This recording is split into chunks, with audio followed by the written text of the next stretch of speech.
بسم اللہ الرحمن الرحیم۔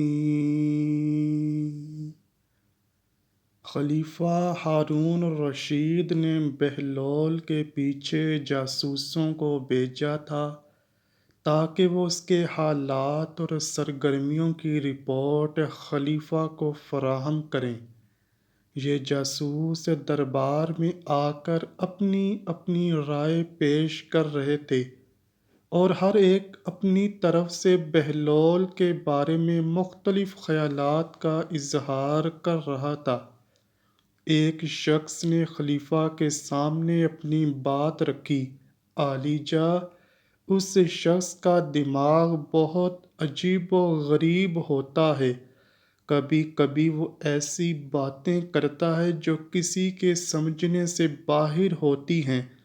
اگر آپ اجازت دیں تو میں آپ کو ایک واقعہ سنا سکتا ہوں جس میں اس نے ایک بیوقوف غلام کو ایک بہت اہم سبق سکھایا۔ ہارون الرشید نے کہا، ہاں بیان کرو، ہمیں سننا ہے۔ اس شخص نے کہنا شروع کیا، چند روز پہلے میں بصرہ جانے کے لیے کشتی میں سوار تھا اور اتفاق سے بہلول بھی میرے ساتھ تھے۔ سفر کا آغاز ہوا اور کشتی آہستہ آہستہ سمندر کی لہروں کے ساتھ چل رہی تھی کہ اچانک ایک سوداگر کا غلام رونے اور ہلکان ہونے لگا۔ وہ چلاتا جاتا تھا، خدا کے لیے مجھے کشتی سے اتار دو، میں مر جاؤں گا، تمہیں خدا اور رسول صلی اللہ علیہ وآلہ وسلم کا واسطہ، کشتی کو واپس لے جاؤ، سمندر کی لہریں ہمیں ڈبو دیں گی، ہم سب ہلاک ہو جائیں گے، اس کشتی میں سوار ہونا ایک خطرہ ہے، مجھے اس سے باہر نکال لو۔ اس کی آواز اتنی بلند تھی کہ باقی تمام مسافر پریشان ہو گئے تھے اور اس کی دہائیوں نے کشتی میں موجود ہر فرد کو بے چین کر دیا تھا۔ بہت ساری کوششوں کے باوجود لوگوں نے اسے تسلی دینے کی ناکام کوششیں کی، لیکن اس کے خوف میں کوئی کمی نہ آئی۔ آخرکار بہلول نے غلام کے مالک سے کہا، اگر آپ اجازت دیں تو میں اس غلام کا علاج کر کے اس کے خوف کو دور کر سکتا ہوں۔ اس کا خوف بہت بڑھ چکا ہے اور وہ کشتی میں سوار باقی لوگوں کے لیے پریشانی کا سبب بن رہا ہے۔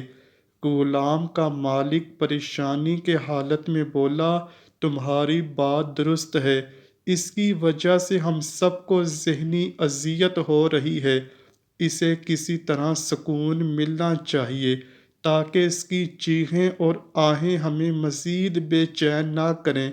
تم جلدی سے کچھ کرو، اللہ تمہیں جزا دے۔ بہلول نے مسکراتے ہوئے باقی لوگوں سے کہا، بھائیو، اگر تم تھوڑی سی مدد کرو تو اس غلام کا خوف فوراً ختم ہو جائے گا۔ بس اس غلام کو پکڑ کر سمندر میں چند غوطے لگوا دو، پھر دیکھو وہ کس طرح خود بخود خاموش ہو جائے گا۔ یہ سن کر لوگ بے حد حیران ہو گئے اور انہوں نے ایک دوسرے کی طرف دیکھا۔ پھر بہلول نے مزید کہا، تم لوگ کیوں پریشان ہو، یہ مرے گا نہیں، اس کا مالک بھی راضی ہے، بس اٹھو اور اسے سمندر میں ڈال کر چند غوطے لگوا دو، تم دیکھو گے کہ وہ کس طرح خوف سے آزاد ہو جائے گا۔ لوگوں نے ہچکچاتے ہوئے غلام کو پکڑا اور اس کے ہاتھوں پیروں پر رسی باندھ کر اسے سمندر میں الٹا لٹکا دیا۔ اس کی چیخیں اور آوازیں ایک بار پھر بلند ہو گئیں، لیکن کسی نے پرواہ نہ کی۔ چند لمحوں کے بعد جب اس کی حالت اور زیادہ بگڑ گئی تو لوگوں نے اسے پانی میں غوطے لگوائے اور پھر اسے باہر نکال لیا۔ غلام بری طرح ہانپ رہا تھا، اس کا سانس رکا ہوا تھا اور اس کے جسم سے پانی نکل رہا تھا۔ اسے کشتی میں واپس لایا گیا اور وہ فوراً ایک کونے میں بیٹھ گیا۔ اس کے بعد ایک عجیب بات ہوئی، اس نے بالکل خاموشی اختیار کر لی تھی اور اس کی نظریں کھلی تھیں۔ اب نہ اس کی آواز نکلی اور نہ ہی اس کا خوف واپس آیا۔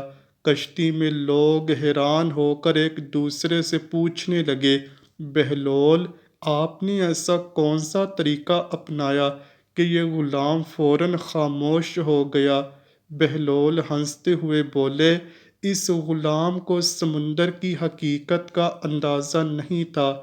اس نے کشتی کی حقیقت اور سمندر میں غوطے کھانے کے بعد یہ سمجھ لیا کہ کشتی کتنی محفوظ ہے۔ جب اسے سمندر کی حقیقت کا سامنا ہوا تو وہ جان گیا کہ کشتی کا سفر زیادہ محفوظ ہے اور اس کا خوف خود بخود ختم ہو گیا۔ دربار میں سب لوگ ہنس پڑے اور اس واقعے کو یاد کرتے ہوئے بہلول کی حکمت اور طنز پر خوش ہوئے۔ امید کرتا ہوں کہ آپ کو ویڈیو ضرور پسند آئی ہوگی۔ اگر ویڈیو پسند آئی ہے تو ویڈیو کو لائک کیجئے، شیئر کیجئے اور چینل کو لازمی سبسکرائب کیجئے۔ کمنٹ سیکشن میں اپنی رائے کا اظہار بھی ضرور کیجئے گا۔ ملتے ہیں اگلی ویڈیو میں، تب تک کے لیے اللہ حافظ۔